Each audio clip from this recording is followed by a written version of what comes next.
rocks that I have, and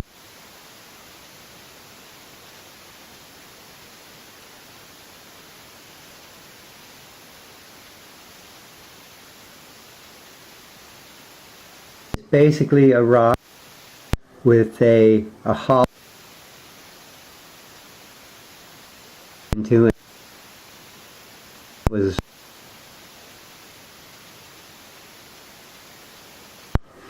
the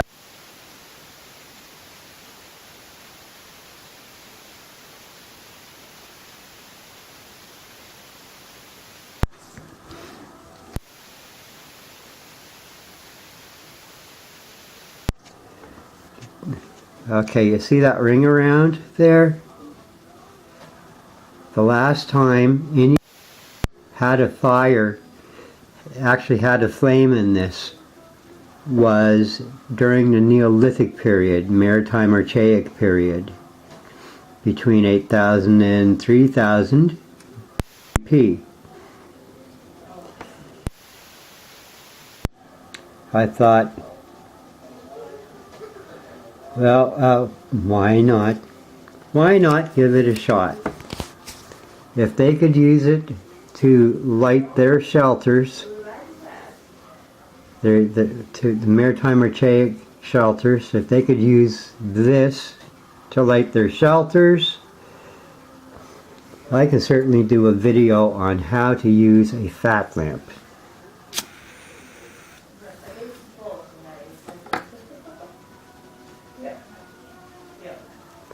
That is a fat lamp. Yep, that's how it worked. Neolithic shelters always had a smoky fire, and they always had these fat lamps.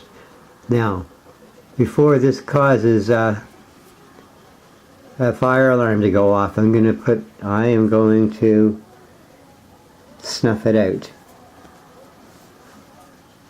There. I don't want the fire alarms going off. But that's how this lamp is used. And you could technically use the fat of almost any game animal. The Paleo Eskimos and the Eskimos, well, the Caribou Eskimos, they obviously used a lot of caribou fat. They stuff it into their fat lamp, and they would light it on fire. It kept their igloos warm in their hide huts when they during the warm season. The Maritime Archaic people, from 8,000 to BP to 3,000 BP, I am not aware of the actual temperatures that they had to live in, the weather, but I'm sure it was much more harsh than, a lot more harsh than what we live in today. Yes, I am sure of it, because there was much more trees, and yes, there was much more forest cover. There was the wind belts.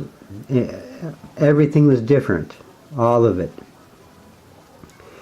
In the Neolithic period, the Maritime Archaic people, they may have lived in a land full of fish and game, but this was their lamps. I sort of like this. I might even carry that in my pack. But then again, you know what, that would be silly. I've got all kinds of, I have headlamps and lanterns and normal flashlights. But it would be a great kick to go out in the woods and use that instead of, yeah. Anyway, okay, I am rambling. I will see you online.